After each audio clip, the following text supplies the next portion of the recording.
Rezim Korea Utara mengisolasi rakyat Korea Utara dari dunia luar dan berupaya mengendalikan setiap aspek kehidupan mereka. Namun hal itu tidak menghentikan rakyat untuk mengguncang status quo dan menantang kendali rezim.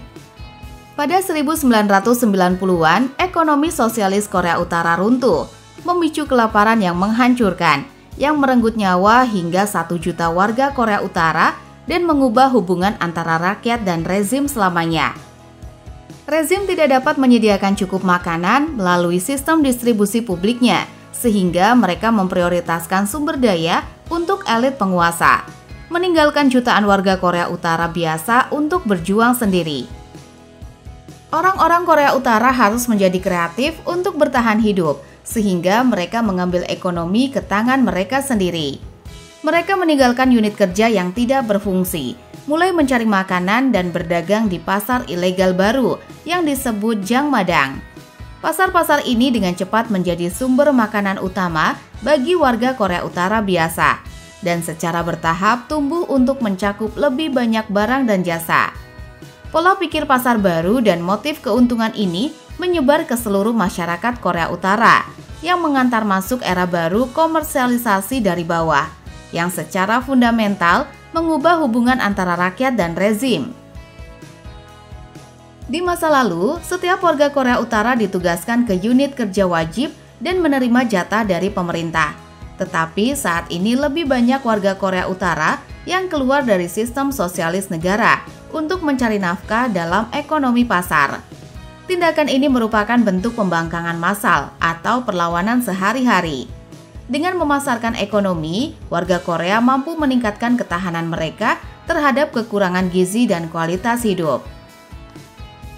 Sementara itu, kepentingan dan kebutuhan mereka semakin bertentangan dengan kebijakan ekonomi, pembatasan, dan tindakan keras rezim tersebut. Dalam survei mikro di Korea Utara, 72% responden mengatakan hampir semua pendapatan mereka sekarang berasal dari aktivitas pasar.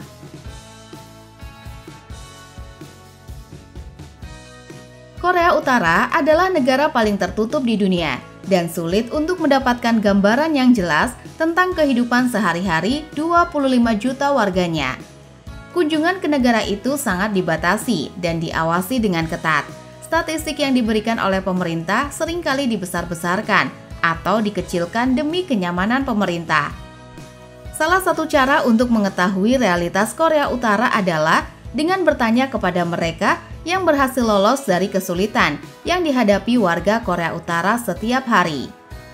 Kurangnya barang-barang penting, pemenjaraan palsu, kerja paksa, dan propaganda adalah alasan mengapa total 30.208 orang dan sekitar 1.414 orang pada tahun 2016 saja mempertaruhkan nyawa mereka untuk melarikan diri, meskipun perjalanan berbahaya melalui Tiongkok dan Asia Timur.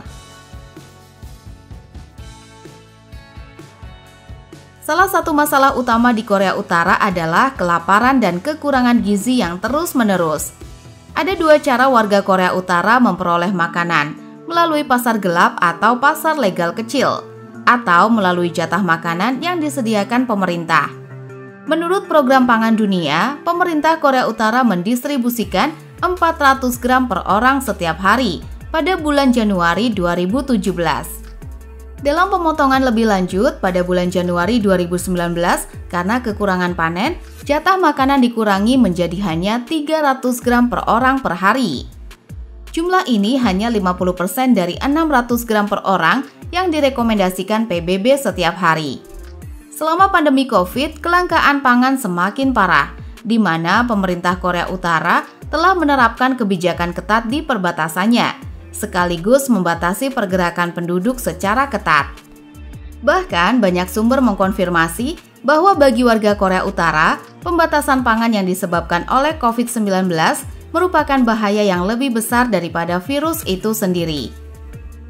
Karena obat-obatan di rumah sakit biasanya terlalu mahal, warga Korea Utara yang sakit pergi ke Jangmadang, pasar gelap, untuk membeli obat yang dapat mereka temukan. Mereka biasanya mengobati diri sendiri di rumah. Di rumah sakit, peralatan umumnya sudah ketinggalan zaman dan tidak aman karena perawatan yang buruk dan kondisi listrik yang tidak stabil. Penahanan palsu. Meskipun Korea Utara tidak mengakuinya, terdapat banyak kamp konsentrasi di negara tersebut. Sekitar 6 di antaranya diperuntukkan bagi tahanan politik. Tidak jarang tahanan dijatuhi hukuman tanpa diadili, dan di kamp-kamp tersebut tahanan dipukuli, dibiarkan kelaparan, dan dipaksa melakukan pekerjaan kasar. Pria Korea Utara juga diharuskan mendaftar di militer selama minimal 10 tahun, dan selama itu mereka hampir tidak mendapatkan hari libur. Warga Korea Utara diajarkan untuk membenci dunia luar, terutama Amerika Serikat dan Korea Selatan, sebagai musuh utama mereka. Ini membantu menciptakan rasa patriotisme dan menjamin kasih sayang abadi warga Korea Utara terhadap keluarga Kim yang mereka anggap sebagai pelindung. Di kamp nomor 18, keluarga pelaku dipenjarakan sesuai dengan sistem, yaitu bersalah karena berhubungan. Di Korea Utara, seseorang dapat dihukum atas kejahatan yang tidak dilakukannya. Bersalah karena berhubungan berarti keluarga pelaku hingga 3 generasi juga akan dipenjara. Anak-anak lahir dan dibesarkan di kamp karena orang tua mereka dipenjara karena kejahatan yang dilakukan kakek nenek mereka. Dan seringkali mereka tidak tahu alasannya. Ini adalah bentuk pemaksaan yang kuat bagi mereka yang ingin melarikan diri ke Korea Selatan, karena mereka tahu keluarga mereka akan membayar harganya.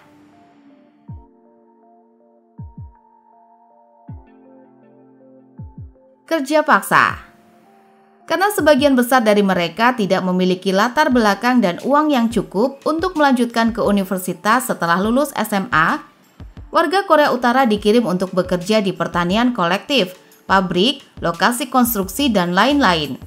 Mereka tidak bisa memilih pekerjaan mereka dan harus bekerja berjam-jam hingga 12 atau 16 per jam per hari. Sebagai imbalan atas pekerjaan mereka menerima sedikit gaji dan makanan. Di pertanian kolektif misalnya, setiap pekerja diberi jatah per hari. Dan jika jatah tidak terpenuhi, pekerja tidak mendapatkan apapun untuk dimakan.